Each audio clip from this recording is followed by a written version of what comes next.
It was a sweltering afternoon in a small town in southern Texas. The air was thick with heat, heavy enough to feel like it could swallow everything whole. The asphalt road shimmered under the sun, fine dust rising each time a car drove by. In the middle of that scene, a silver Toyota Camry rolled quietly along, attracting little attention. Behind the wheel was a woman in her early 50s. Her graying hair was neatly tied up, and her face carried a strangely calm expression. She wore an old shirt, no fancy makeup, and there was no convoy behind her. To a casual observer, she looked like just another woman passing through town to visit an old friend. But no one knew the woman was Angela Brooks, a Texas state senator. She had spent her entire career fighting corruption and standing up for overlooked communities. And today, she had chosen to keep her identity hidden, hoping for a quiet trip, with no ceremony and no flashing cameras. Then suddenly, a loud siren pierced the air from behind. Angela frowned slightly, then calmly pulled over. Up ahead, a traffic checkpoint had been set up in the center of town. In charge stood Sheriff Walter Higgins, a white man pushing 60. Known throughout the region for his overbearing attitude and a voice that always sounded like he was barking orders. He walked over with a scowl, slammed his hand on the hood, and barked, "You were speeding and not wearing a seatbelt. Out of the car, now." Angela looked him straight in the eye and replied calmly, "I was not speeding, and I always wear my seatbelt. You must be mistaken." But Higgins did not bother listening. He scoffed, glanced sideways at his officers, and sneered, "Just another mouthy-colored lady. Around here, the law is what I say it is." A heavy silence fell over the street. Passers-by stopped to look, but only dared to sneak glances before quickly moving along. An older, well-mannered woman speaking gently, yet treated like a criminal. That sudden confrontation would trigger a chain of events no one in town could have predicted. Angela Brooks, a name that had become a source of pride for the black community in Texas. Born into a poor working-class family, she had overcome every barrier to rise to the state senate. For more than 2 decades, Angela had been known for her zero-tolerance stance on corruption and her relentless efforts to protect vulnerable communities. But today, none of that seemed to matter in the eyes of Higgins. He had no idea who he was pulling over. To him, she was just another black woman with a plain appearance, and in Higgins's deeply biased mind, that was enough to treat her with the lowest level of regard. He gave a dry laugh, his bitter tone echoing across the blistering road. "Folks like you in this town better know their place. If you do not listen, you are gonna learn the hard way." His officers burst out laughing along with him, but among them, one face showed hesitation. Deputy Miller, a young female officer only a few years into the force, looked uneasy as she watched her superior's blatant disrespect. She bit her lip, wanting to speak up, but Higgins shot her a cold glare that silenced her instantly. Angela remained seated behind the wheel. She did not yowl, she did not argue, she simply stared at Higgins with a calmness that was almost unsettling. And somehow, that calm only made him angrier. He jerked his chin toward the car. 2 officers stepped in, yanked the door open, and pulled her out. Rough hands grabbed her thin arm and shoved her straight into the police cruiser. People walking by stopped, some looked away, but no one dared to step in. Fear had been growing roots in this town for far too long. As the engine roared to life, the police car carrying Angela rolled out of the town. The iron doors slammed shut behind her, leaving behind a hushed scene and eyes filled with both curiosity and unease. In that moment, a question began to form in the minds of the onlookers. Why would a polite, ordinary-looking woman be treated with such cruelty? And why would she, a powerful state senator, remain silent and never reveal who she really was?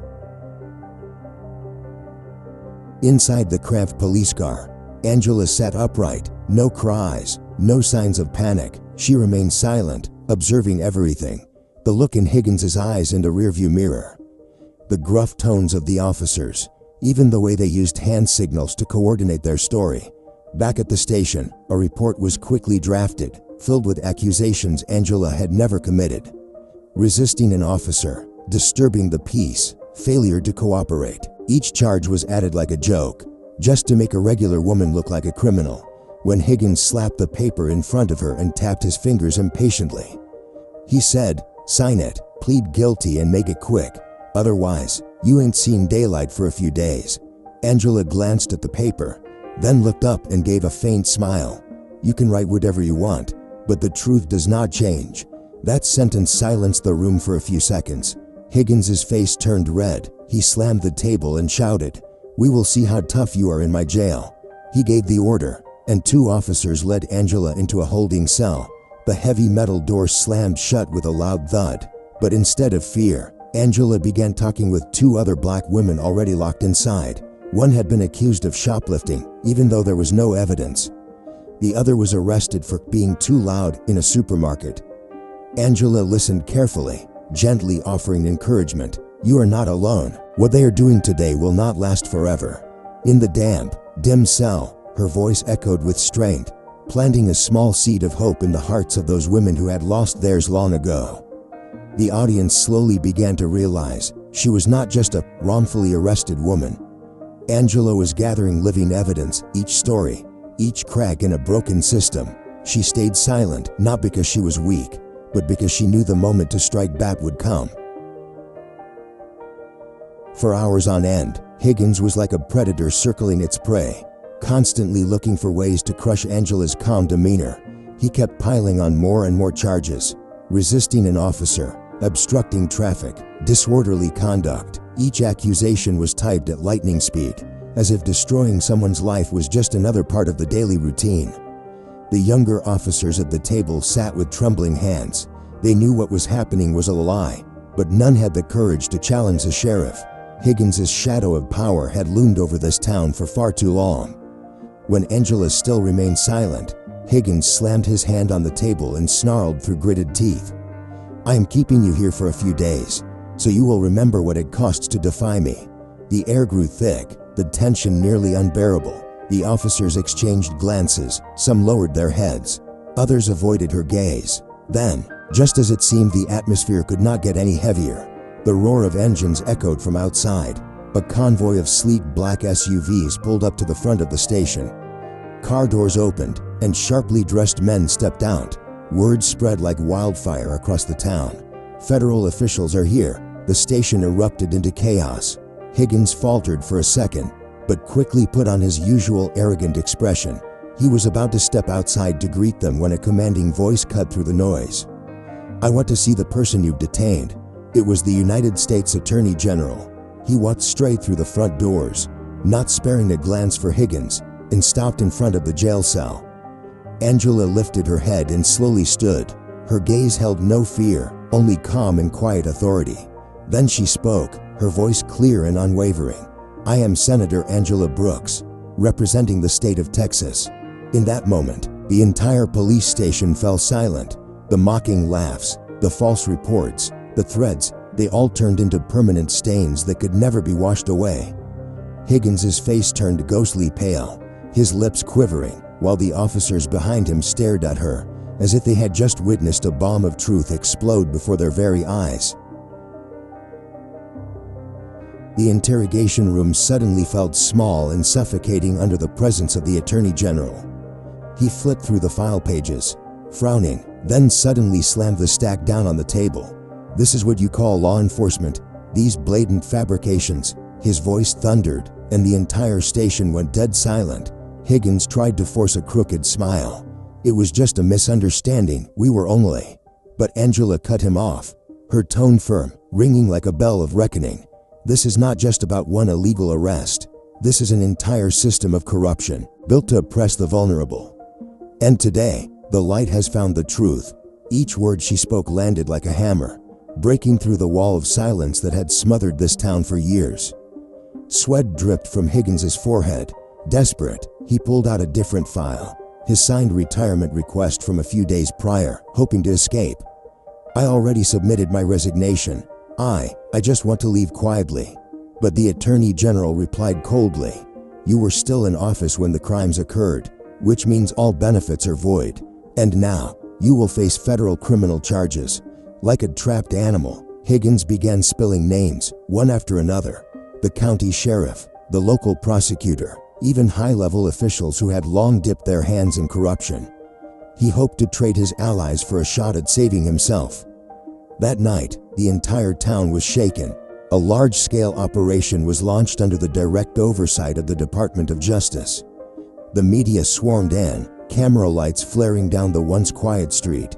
Citizens held their breath as they witnessed a sight no one had imagined: dozens of police officers in handcuffs, walking out of the station one by one in shame. And for the first time in years, a chant erupted from the crowd. "Angela, Angela, justice for all, in the arms of the people." Angela did not smile, nor did she cry. She simply nodded, her eyes shining with determination. This fight was never about herself. It was for the millions whose voices had been silenced for too long. A week later, Texas was rocked to its core. Over 25 police officers, 3 prosecutors, and several local officials were arrested. Headlines across the country blazed. Senator's unlawful arrest exposes widespread corruption in Texas. Angela sat in her congressional office in Washington. On her desk lay a neatly folded newspaper. The photo of her walking out of the police station, wearing a calm smile, took up the entire front page. Beneath it, the words the whole nation was repeating: "Justice cannot be silenced." The wedding of her dear friend, the one she had been traveling to attend that day, had been postponed. But when it was finally held, the entire community came. It was no longer just a wedding. It became a celebration for the town.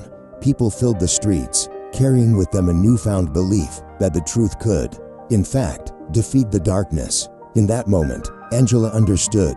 True strength does not lie in one's position. It lies in the courage to stand firm against injustice.